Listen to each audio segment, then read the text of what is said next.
Hello my friends and welcome back. Microphone fixed. It just was a connection, did not work. It worked on my computer.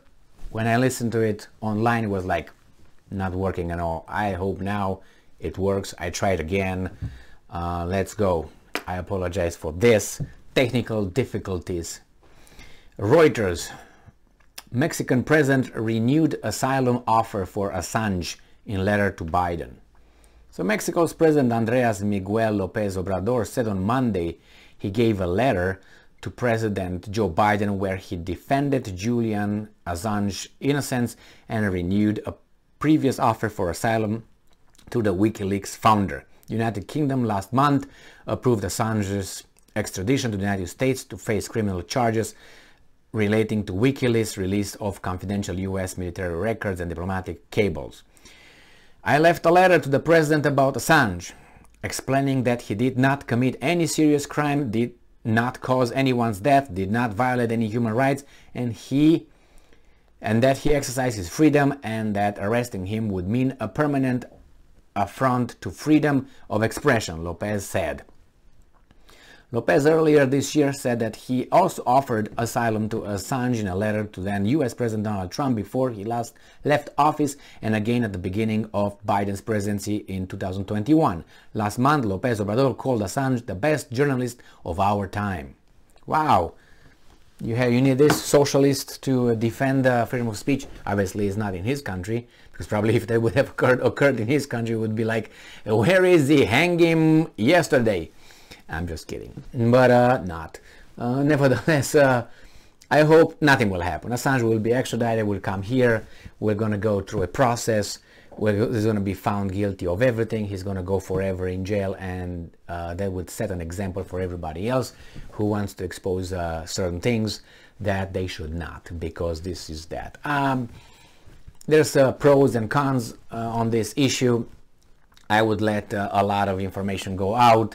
Obviously, there are certain confidential pieces that you should not divulge, but then, let's say Assange would have contacted the US before releasing the information. Hey, excuse me, can I release this piece of information? Is that, boom, they would be already on you, so you don't release shit. Nevertheless, they pretend to be, why didn't you ask us, you exposed people at danger and safety and all that, which is true, but I don't know what exactly he released. If he released that, I don't know, certain candidates did this or did that, or certain military activities overseas did this and did that, without providing certain names on the territory, I don't know, it's just too much.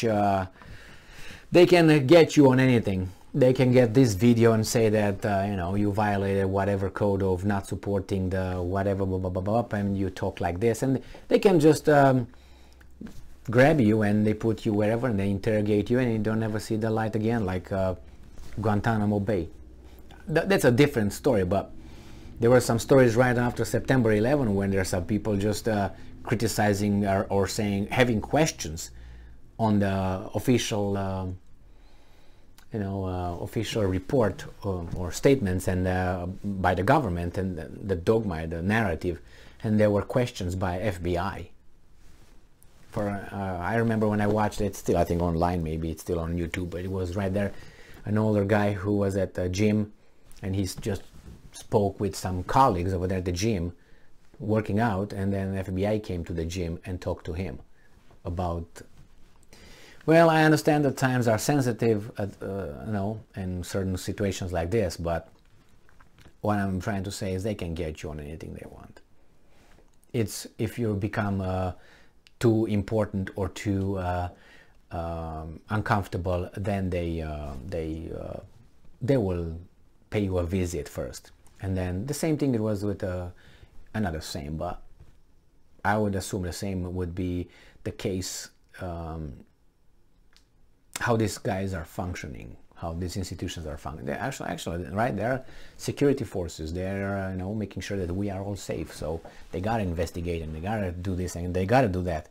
In this case, we have, for For instance, in Romania, when it was the communist time, they would come and, warn you a few times, get you this, get you that, and blackmail you, and then maybe a little bit, ruffle you up. And then, they could just grab you and put you in a cell. You did not know what happened, but that was in the 50s and the 60s, rarely in the 80s or 90s, how they claim nowadays. But it was always the possibility, always the, that could happen. So I don't know about Assange. I think that people should speak as much as they want, and they should have unlimited freedom. Obviously, don't threaten people, or don't, create panic by, the expression, well, don't yell fire in a movie theater. All right, don't create panic like that. But even that is, if you look at it philosophically, is exaggerated, because that's a panic. Well, I see the guy over there yelling and I'm, okay, is it? All right, panic, let's get out. But then what if they consider panic if you say, well, the economy is going to fall? Is that panic? Well, that's my assessment, that's my opinion. Yeah, some people might panic, and then what? Do I get arrested for that? Is that free speech? I think it is. That's my opinion, that's my assessment, based on whatever I read. Can I say it? No. Who?